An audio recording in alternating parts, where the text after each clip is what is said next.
आपने यहां यूपी में अपनी आंखों के सामने हालात बदलते देखे।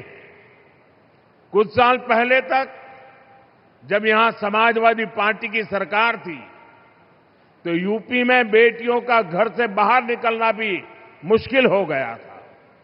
लेकिन अब बीजेपी सरकार में बेटियों के विरुद्ध गलत सोच रखने वाला अच्छे से जानता है कि उसका अंजाम क्या होगा।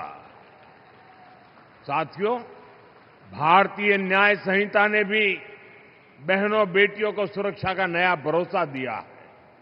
इसके तहत महिलाओं के विरुद्ध गंभीर अपराधों में तेजी से फैसले आने लगे हैं।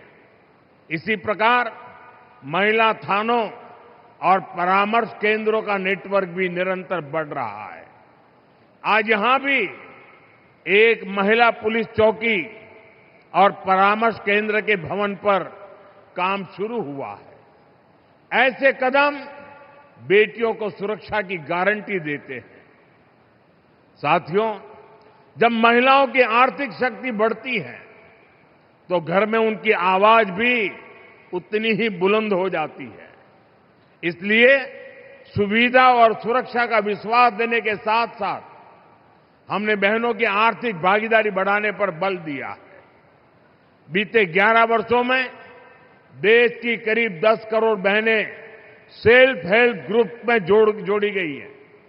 काशी की भी 1.25 लाख बहनें ऐसे समूहों से जुड़ी है। इन समूहों को लाखों रुपए की मदद मिल रही है, जिससे बहनें अपना काम कर रही है। ऐसे ही प्रयासों से अब तक 3 करोड़ बहनें लखपति दीदी बन चुकी है। 3 करोड़ लखपति दीदी। और इसमें बनारस की भी हजारों बहनें शामिल है। साथियों, लखपति दीदी अभियान को गति देने में हमारे डेयरी सेक्टर की भी बड़ी भूमिका है।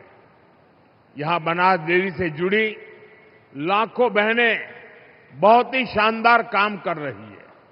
आज इन बहनों को बोनस के रूप में 106 करोड़ रुपए सीधे मिले हैं।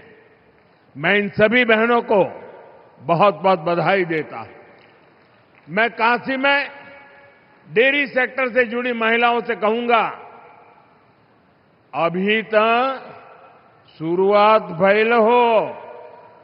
बनारस बड़ी, बनारस डेयरी बड़ी और ई बोनस भी बढ़त जाए। साथियों, बीजेपी एनडीए सरकार बहनों को आत्मनिर्भर भी बना रही है और विकसित भारत बनाने के लिए चल रहे अभियान का नेतृत्व भी दे रही है। डिजिटल पेमेंट्स को आगे बढ़ाने में हजारों बैंक सखियों की बड़ी भूमिका है। बीमा और इंश्योरेंस से जुड़े काम को बीमा सखियों का नेतृत्व मिल रहा है। प्राकृतिक खेती के काम को आगे बढ़ाने में कृषि सखियों की बड़ी भूमिका निभा रही है और खेती में जो ड्रोन क्रांति आ रही है उसका नेतृत्व भी हमारी नमो ड्रोन दीदियां ही कर रही है। बीते दशक में बेटियों के लिए थल सेना, नौसेना और वायुसेना में नए अवसर मिले हैं। पहली बार सैनिक स्कूलों और डिफेंस एकेडमी के दरवाजे भी बेटियों के लिए खोले गए हैं। यानी बीजेपी एनडीए सरकार का मतलब ही है नारी का सशक्तिकरण, नारी का उत्थान, नारी का जीवन आसान